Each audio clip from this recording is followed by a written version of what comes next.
morning. Thank you for coming on today. Good morning. Well, Mr. Gaba, how do we explain this? Fuel crisis, Naira redesign. Your candidate, the presidential candidate, Tinubu, says it is plot to sabotage him. It's targeted at him and ensure that he doesn't breast the tape. How is that so? It is very possible, and you know, somebody at his level, Asiwaju Bola Ahmed Tinubu, who understood the power game, understood the fact that there are possibilities of some saboteurs that will definitely scuttle his chances of winning simply because he is a clear front runner in this contest. And this is not unhistorical, because even our president, the current president Muhammadu Buhari, during the run-up to 2019 election, had similar experience, where the entire country was held to jugular around the same fuel issue. He had to come out and blame marketers and insist that there are supposed to be logistical arrangements that will make sure that the fuel is distributed across the country. But this is the same situation we are facing when we are targeting the election, where we are in a clear majority. The remnants of the PDP within the systems are trying to also bring about their usual kidnapping model within the system, because they try to hold the system to jugular, to scuttle the chances of the APC. Unknown to them, that Nigeria is well aware of what is happening. And one thing again is that they are even trying to cash out from it, trying to bring the president and our candidate into collusion by quoting in the pages of their own newspapers that is actually, that Asiwaju is actually attacking the president, which is not the case. The president himself faces the same problem. Yeah, Asiwaju is now facing the same issue. But the president is the minister. The president is the Minister of Petroleum, but the Ministry of Petroleum Resources have the areas where government control and the area where private sector participates.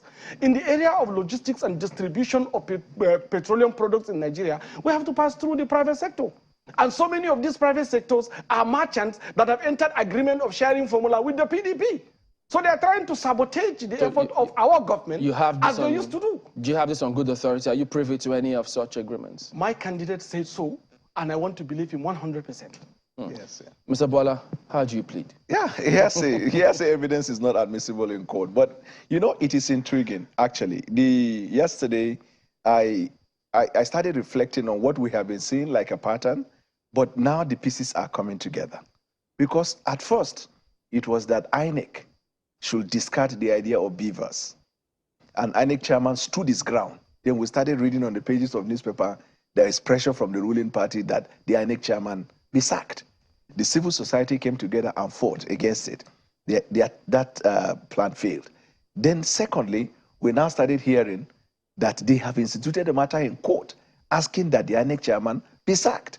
Then again, it failed in the court. I think that matter had been on for a long time, though. No, it was that when INEC chairman. No, it was instituted around the time the pressure came from the ruling party that he be removed, and the presidency says he's not going to be removed. Now, so after the second one failed, then suddenly we heard that the central bank governor is going to be sacked. The central bank governor is A, B, and C. Yeah, because that was the DSS saying, I think it was what, funding terrorism. And then they approach the courts, which is a legal process. Well, I have never seen the DSS physically doing anything to him, but I've seen a House of Rep member of APC cheering the committee. And every conversation I've seen in different platforms, the House of Rep member. So they now went through that. And while that was going on, you remember, the House of Rep, as an institution, consistently maintained the position, even to a point where they were summoning him, that there be extension. And when that failed, then now he has to go. Yeah, but that's a usual legislative function. Yes, but what I'm saying... the CBN and Bankers Committee. Right, so what I'm saying is that which government is this? It's the government of APC. The president of the republic is the leader of APC. And I'm glad you reminded him, is also the petroleum minister. Now, Asiwaju, let me tell you a pattern that is going on. Before the primaries, it was in Ogun State, in Abeokuta, where he gave his famous I Have a Dream speech, a Meloko speech. And as soon as he gave that, a kind of pressure came into the system in APC. But even then, if you recall, the president said, no matter what the party comes up as a resolution, there must be voting. The president stood his ground in the party. That was why Asiwaju got the ticket. Now, that's one. So now he went back to Abeokuta because the first one that he used in blackmailing the president worked. So now he went there and they spoke in the same manner, thinking that by setting up the people against the president, because even if you pick somebody on the street, everybody knows the papers reported it was a war. Are you then suggesting that he doesn't have what credible information to say that this Naira redesign and this fuel crisis is targeted at me to sabotage him? Look at the point. In fact, he said targeted at me. I take you back to that famous "I have a dream" speech, the Emilokon. Emilokon means it is my turn. So everything that revolves in the country is about him.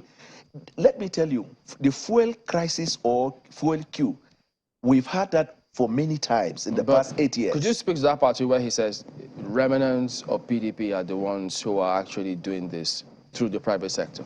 Do you believe them? Who is the Minister of Petrol? So what they are saying is the president is incompetent minister. I'm even happy they are the ones saying it. So what is happening is, you know, they came out with a manifesto. The entire manifesto is war against Buhari's government, but they say the renewed hope. And we came here. I read that manifesto 3 hours flying from France to Nigeria. In 3 hours, I dissected. When I finished, I said, this is a manifesto that is built to depart from the president because they adjudged the president and his government as a failure. So now they are coming back again to say the president has failed. So, Mr. Gaba, does that suggest you're not on the same page, your candidate and the president, the leader of the party? You should expect that the former Asiwaju Warrior, you know, Daniel Bala, should try to cash out in his new strange home. You understand? So you should expect this opposition. In the first place, I want to correct that the reps member that he mentioned as an APC member is not. He's actually an ADP member. He's no longer, Budaje Kazoro is no longer an APC member. He didn't win his APC ticket. So we can even say that he's actually attacking us, you know, maybe to advance his interests. That's the case. And the second thing is that this is one of the most transparent government ever instituted in the history of this country. That's the government of President Muhammadu Buhari. Why did I say so? Because he allowed the legal framework to take its course on every situation. You don't expect him to be like the way PDP used to do, to go and hold somebody to jugular, even though there is a legal impediment towards that. Answer the question. There is a law that established the operation of the private sector in the overall supply chain of the petroleum industry. You don't expect the president to go and say he's going to break this law and hold them accountable simply because they are doing something wrong. Yeah, but if they flout the law should take its course. What is flouting the law? The thing is, you have logistical challenges. They are trying to cash out of the logistics challenges to put pressure on Nigerians to go to the candidate that used to give them money.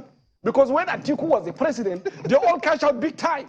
So now that President Buhari is in charge, they lost out for almost 7.5 years. Now they see again in the renewed hope manifestos of Asiwaju Bola Ahmed Tinubu is a perfect consolidation and continuity of the establishment of President Muhammadu Buhari's structures. You don't think that what he says is you're dissociating yourself from this current government? I don't believe he read the new manifestos. I think he's confusing it with PDP manifestos, that 5-page manifestos they drop. I think he's confusing them with it because they are the ones that are trying to do everything possible to scatter whatever President Muhammadu Buhari has done. But the renewed home manifestos, every single line of that manifesto, from the macroeconomic policies to microeconomic policy to industrialization policy to housing policy to education policy, to agricultural industrialization policy, to security policy, is a perfect consolidation and continuity of President Muhammadu Buhari's plan for the past The second part of this, and speak to this if you will, where many think, in fact it's been said in several quarters, that your presidential candidate or his team or his party, his associates are actually the ones behind the persecution, quote unquote, of the CBN governor as a result of this Naira redesign policy. Is that correct? How can that happen, for God's sake?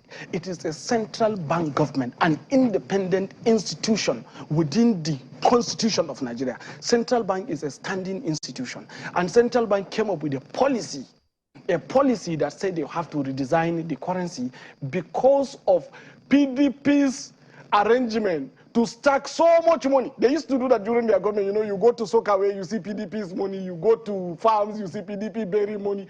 They have done that. About 85% of the money. I'm coming now. Wild because you can't verify any of those. 85% of the monies that are supposed to be in the bank are in private hands. The CBN say, I want to redesign this. And they started fighting him. That is the situation.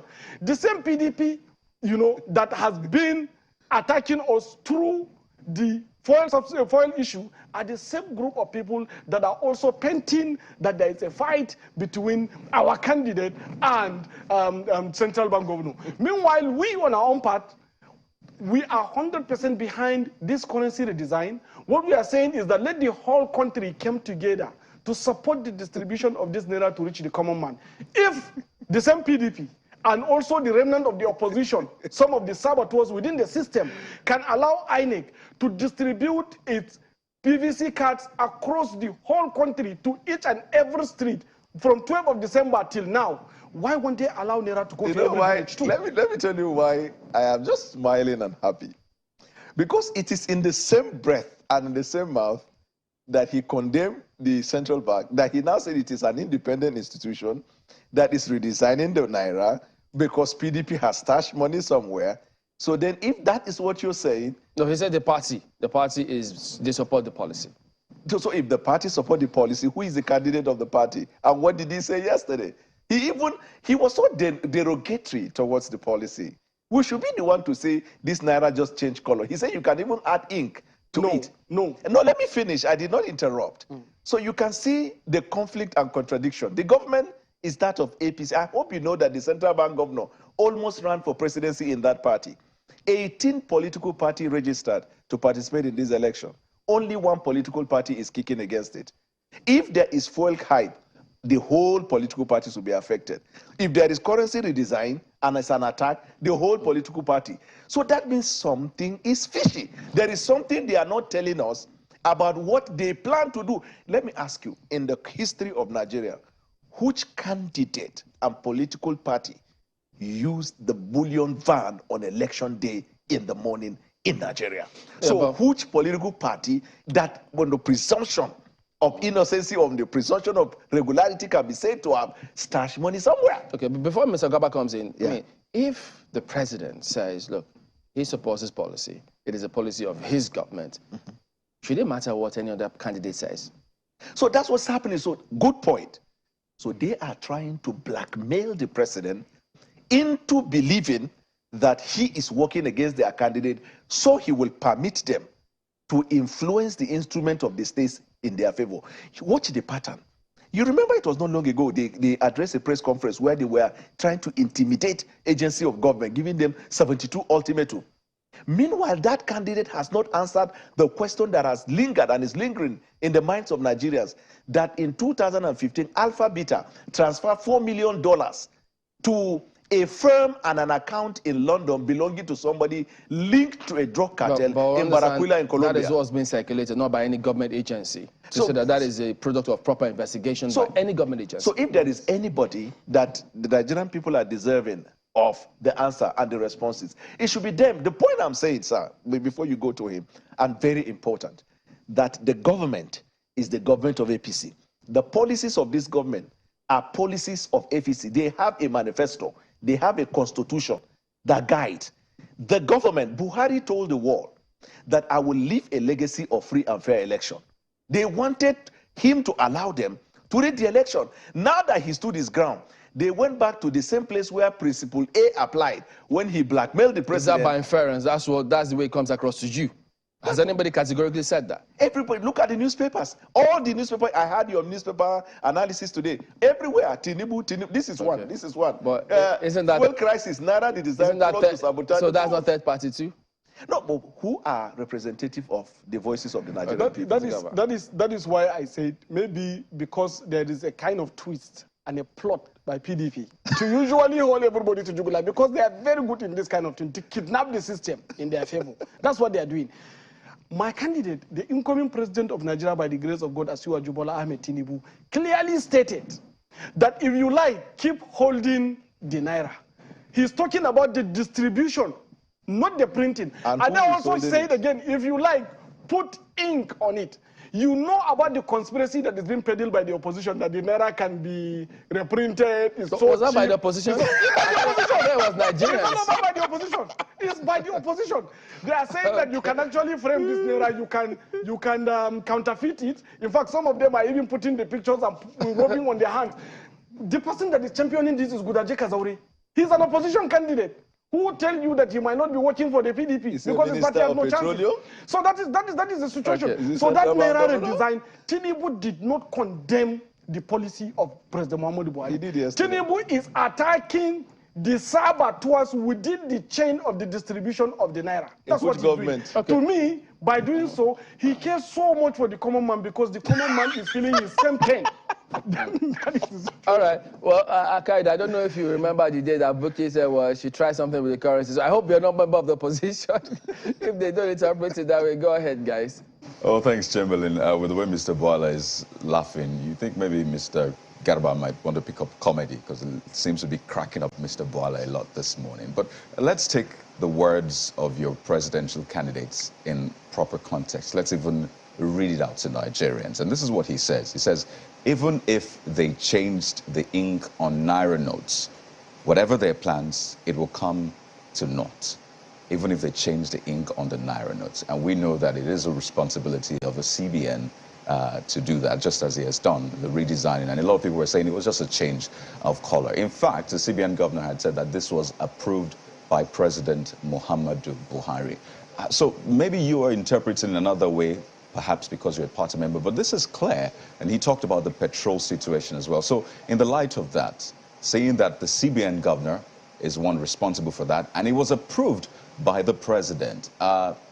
Really, what's the point in really trying to cast a different light on it other than what a lot of people believed that they heard? That's for you, Mr. Garba.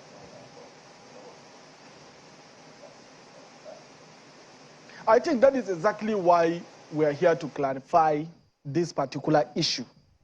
The president, the CBN governor, and Asiwaju Bola Ahmed Tinubu are on the same page. They are the victim of the same machinations of the opposition within the system.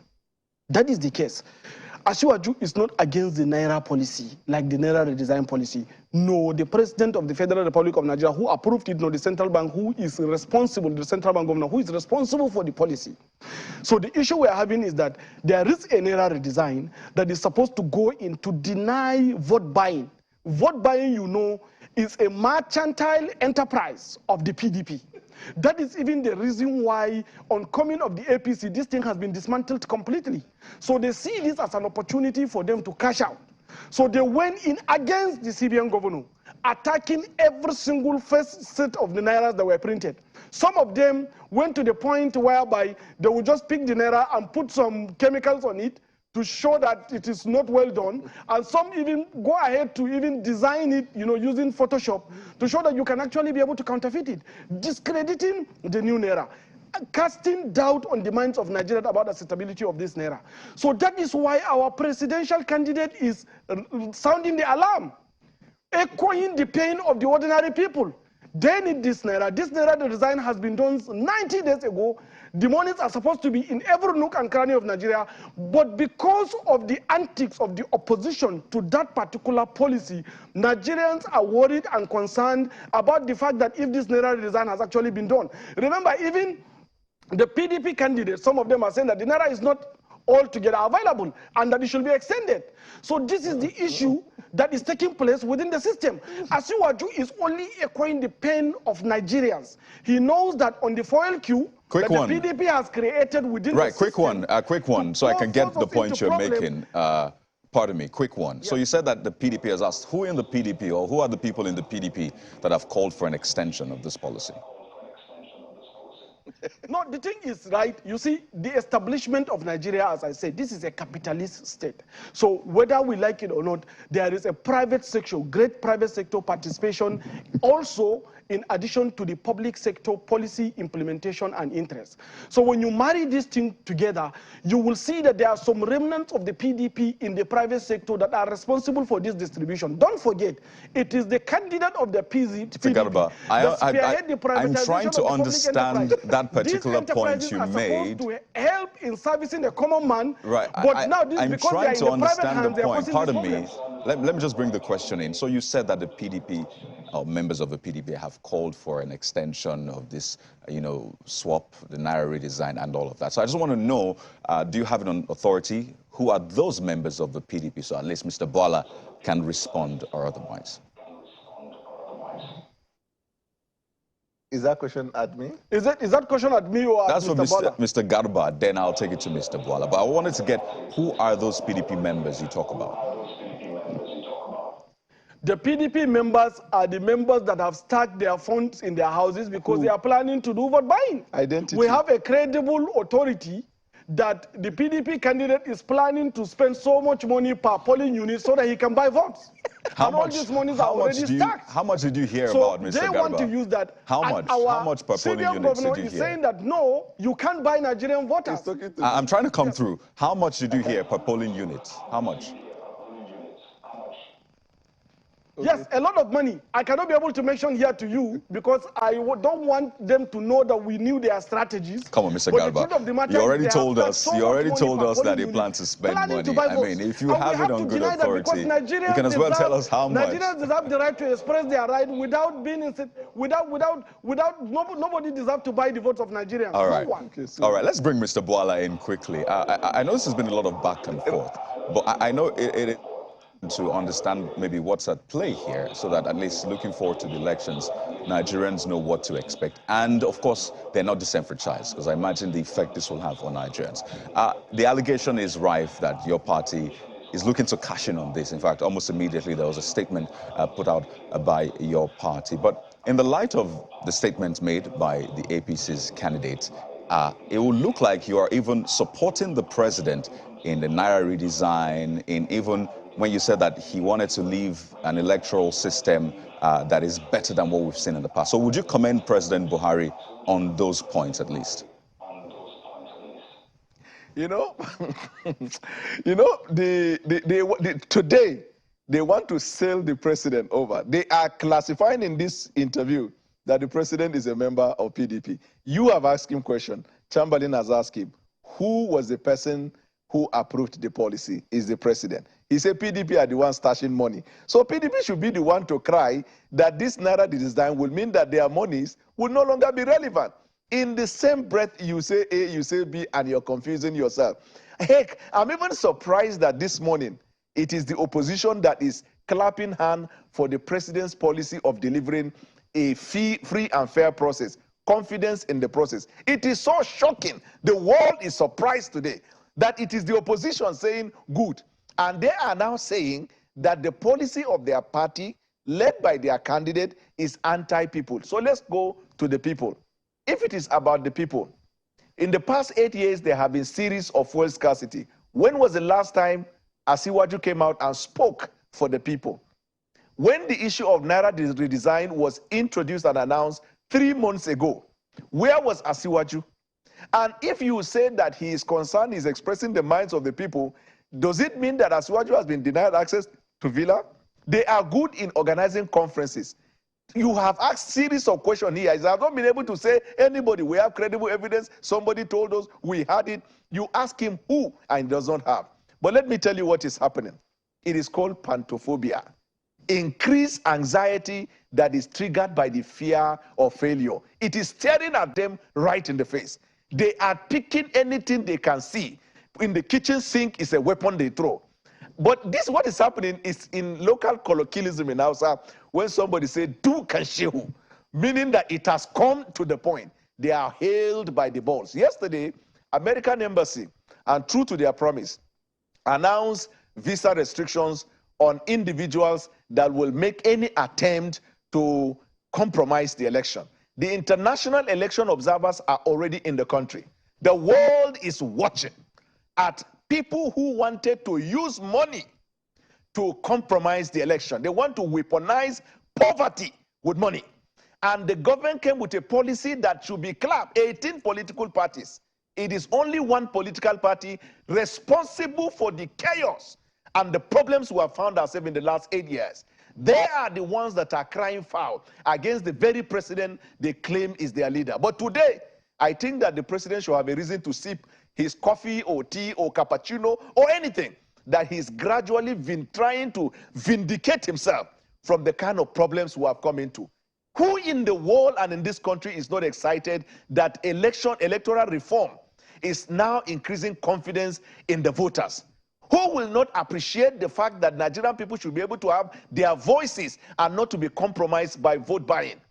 That today, members of the same party, of the same government. And we told you, Kayode, that a kingdom divided against itself cannot stand. We told you, and I said it here, that their manifesto is anti-Buhari. We told you here, they were the ones behind the removal of INEC through the court, through the government, and the persecution of CBN governor. We told you.